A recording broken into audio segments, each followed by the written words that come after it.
پر وزیر اعظم کے وکیل خواجہ حارث کے اعتراضات کا سلسلہ دوسرے روز بھی جاری رہا۔ خواجہ حارث نے دلائل میں کہا کہ جے آئی ٹی نے اپنے مینڈیٹ سے تجاوز کیا ہے۔ جے آئی ٹی بند مقدمات کھولنے کی سفارش نہیں کر سکتی اور نہ ہی عدالت وزیر اعظم کی تقریر میں تضاد پر کوئی حکم جاری کر سکتی ہے۔ جسٹس اعجاز الاحسن نے کہا کہ وزیر اعظم اور ان کے بیٹوں کی سوچ تھی کہ جے آئی ٹی کو نہ کچھ بتایا جائے نہ ہی کچھ تسلیم کیا جائے۔ عدالت نے کیس کی سماعت کو کل تک کے لیے ملتوی کر دیا ہے۔ خواجہ حارث کے دلائل جاری رہیں گے۔ آج کی سماعت کی تفصیلات جانیں گے طیب بلوچ سے۔ طیب بلوچ، کیا اپڈیٹس ہیں؟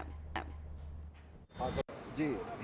پاناما عمل درآمد کیس کی سماعت آج سپریم کورٹ میں ہوئی۔ جسٹس اعجاز افضل کی سربراہی میں سپریم کورٹ کے 3 رکنی بینچ نے جو ہے وہ کیس کی سماعت کی اور دوران سماعت جو ہے وہ نواز شریف کے وکیل خواجہ حارث عدالت کے اندر پیش ہوئے اور انہوں نے جے آئی ٹی کے اوپر جو اعتراضات کیے ہوئے تو ان اعتراضات کے حوالے سے اپنے دلائل کا آغاز کیا اور دوران سماعت جو ہے وہ خواجہ حارث کا یہ کہنا تھا کہ جے آئی ٹی نے جو اپنی حدود سے تجاوز کیا۔ جے آئی ٹی کی جو رپورٹ ہے وہ یک طرفہ ہے اور جے آئی ٹی کی رپورٹ کے اوپر جو ہے وہ سپریم کورٹ کوئی فیصلہ نہیں دے سکتی۔ اس کے ساتھ ساتھ انہوں نے یہ بھی کہا کہ جے آئی ٹی کو جو سپریم کورٹ کی جانب سے مینڈیٹ دیا گیا تھا اس مینڈیٹ کے برخلاف جو ہے وہ جے آئی ٹی نے کام کیا اور اس کے ساتھ ہی انہوں نے ایک اور اعتراض کرتے ہوئے کہا کہ جے آئی ٹی نے جو بیرون ممالک سے دستاویزات حاصل کی وہ دستاویزات بھی جو ہے وہ اوریجنل اور درست نہیں ہے۔ قانون کے اندر یہ لکھا ہوا ہے کہ وفاقی حکومت کی جانب سے جو ہے وہ بیرون ملک دستاویزات کے حصول کے لیے باقاعدہ کسی شخص کو جو ہے وہ جو سرکاری عہدے پر کوئی شخص ہو اس کو منتخب کیا جائے گا اور وہ جو ہے وہ دستاویزات حاصل کر سکتا ہے اور وہی دستاویزات جو ہے قانون شہادت کے مطابق عدالت کے اندر ایز اے ٹھوس شواہد جو ہیں وہ تسلیم کیے جاتی ہیں، لیکن ایسا نہیں کیا۔ جے آئی ٹی نے جو ہے وہ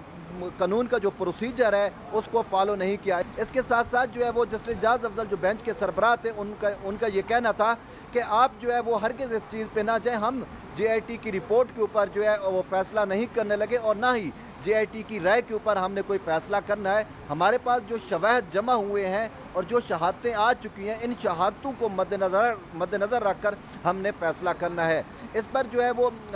خواجہ حارث جو پاکستان مسلم لیگ نون کے اور نواز شریف کے وکیل تھے ان کا یہ موقف سامنے آیا کہ ایسا بھی نہیں ہو سکتا کیونکہ جو جے آئی ٹی کی رپورٹ تھی وہ یک طرفہ تھی اور ڈاکومنٹ جو جمع کرائے گئے ہیں وہ ڈاکومنٹس مجوزہ طریقہ کار سے حاصل شدہ نہیں، تو اس وجہ سے سپریم کورٹ جو ہے وہ ان ڈاکومنٹس کی بنیاد کے اوپر بھی جو ہے وہ اپنا فیصلہ نہیں کر سکتی۔ اس پر جو ہے وہ جسٹس اعجاز الاحسن کا کہنا تھا کہ ہم نے جے آئی ٹی بنائی ہی اس لیے تھی کہ آپ کو ایک اور موقع دیا جائے تاکہ آپ اپنی دستاویزات جمع کرا سکیں۔ جسٹس اعجاز الاحسن کا کہنا تھا کہ نواز شریف نے جو ہے اسمبلی کے فلور کے اوپر کہا کہ یہ ہیں وہ ذرائع جن سے جو ہے وہ لندن کی اور جدہ کے اندر فیکٹریاں لگائی گئیں، تو اس پر انہوں نے کہا کہ جب نواز شریف نے مانا کہ یہ وہ ہیں وہ ذرائع تو پھر وہ ذرائع جو ہیں وہ دیے کیوں نہیں گئے، نہ جے آئی ٹی کو دیے گئے اور نہ ہی سپریم کورٹ کو۔ 1 سال سے جو ہے ہم اس کیس کی سماعت کر رہے ہیں لیکن ابھی تک جو ہے آپ نے کوئی دستاویزات نہیں دی۔ ٹھیک ہے، اگر آپ کو جے آئی ٹی پر اعتراض تھا، آپ جے آئی ٹی میں دستاویزات نہیں دینا چاہتے تھے تو پھر آپ سپریم کورٹ میں تو یہ دستاویزات دے سکتے تھے، لیکن آپ نے ابھی تک سپریم کورٹ میں بھی یہ دستاویزات نہیں دی۔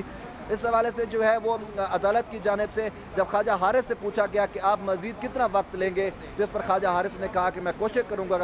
اپنے دلائل جو ہے وہ جلد مکمل کر لوں، تو عدالت نے کیس کی عدالتی وقت ختم ہونے پر کیس کی سماعت کل تک ملتوی کرتے ہوئے خواجہ حارث کو ہدایت کی اپنے دلائل جتنی جلد ہو سکے مکمل کر لیں۔ جی